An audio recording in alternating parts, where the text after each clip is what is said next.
Setelah resmi Presiden Joko Widodo menetapkan wabah virus corona atau COVID-19 sebagai status kedaruratan kesehatan masyarakat dan mengeluarkan keputusan Presiden nomor 12 tahun 2020 tentang penetapan bencana non-alam penyebaran coronavirus di SEASE 2019 atau COVID-19 sebagai bencana nasional pun telah ditekan Presiden pada Senin 13 April 2020.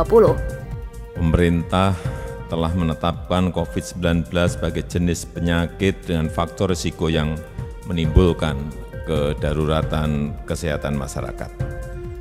Dan oleh karenanya, pemerintah menetapkan status kedaruratan kesehatan masyarakat.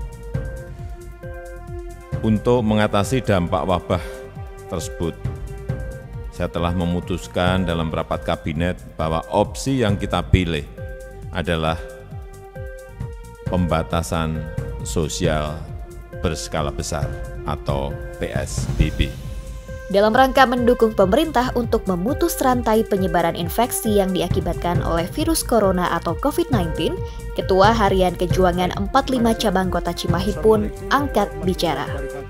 Warga Cimahi yang saya hormati dan saya banggakan. Kita semua sepakat dan kita tahu bahwa sekarang COVID Corona itu menjalar bukan aja di Cimahi, Indonesia ataupun luar negeri, tapi seluruh dunia ini adalah terkena ini. Untuk itu saya akan bicara masalah barangkali yang kaitannya dengan fungsi saya sebagai Ketua Harian DHC 45 Kota Cimahi yang ada kaitan dengan perjuangan leluhur dulu. Leluhur kita dulu, marilah kita belajar dari perjuangan tekad dan bagaimana persatuan-kesatuan yang utuh dalam menghadapi penjajah Belanda waktu itu. Mereka semua adalah tidak pandang bulu. Mereka semuanya berkorban, tenaga, pikiran, bahkan jiwa dan raga dikorbankan demi kemerdekaan Republik Indonesia yang kita.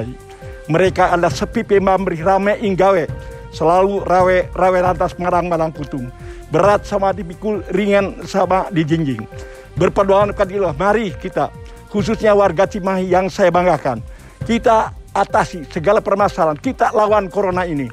Karena kalau kita biarkan tentunya akan lebih lagi meningkat korban-korban di kita khususnya Cimahi maupun di Indonesia yang sama-sama kita jajai. Marilah kita siap berkorban. Bukan berkorban tenaga pikir, tapi berkorban perasaan. Contohnya saja, pemerintah mengharapkan agar jangan mudik, jangan ditentang, laksanakan. Karena itu bukti daripada pengorbanan kita untuk biasanya adalah kita kalau Idul Fitri ada berkumpul dengan keluarga, sekarang terpaksa. Demi menghadapi corona, kita berkorban, tidak kumpul dengan keluarga. Contohnya, pada waktu kita lebaran, kita berjabat tangan. Sekarang harus kita ikuti anjuran pemerintah untuk tidak berjabat tangan. Demikian juga anjuran pemerintah untuk tidak berkumpul-kumpul, maka marilah kita sekarang kurangi dengan pertemuan-pertemuan dengan yang lain-lainnya. Manakala kita bersatu, tujuan sama, yaitu adalah bersatu untuk melawan corona, insya Allah corona akan hilang di bumi tercinta Indonesia ini. Jangan berjabat tangan.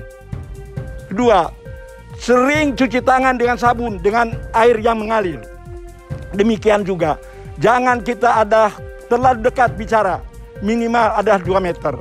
Kemudian kita jangan barangkali mulut, hidung dan telinga. Anjuran adat itu harus kita laksanakan dengan penuh konsekuen. Apalagi anjuran untuk tidak mudik. Apakah saudara kita yang ada di Jakarta yang masuk zona merah untuk sementara tidak diizinkan pulang ke rumah? Sementara yang dari rumah kita adalah hindari keluar rumah. Sehingga ini terisolir dari semua masalah-masalah virus corona yang sangat jahat pada saat sekarang ini. Saya kira ini tak ubahnya seperti itu. Kalau dulu saya katakan musuh kita adalah kasat mata, terlihat, ya. Nah sekarang ini adalah kita kewajiban dengan didukung anggaran yang cukup besar dan pemerintah sangat peduli terhadap rakyat miskin. Maka laksanakan konsekuensi kita ada tadi yang saya katakan, setia Prabu, setia pada pimpinan, laksanakan apapun yang dilakukan pemerintah.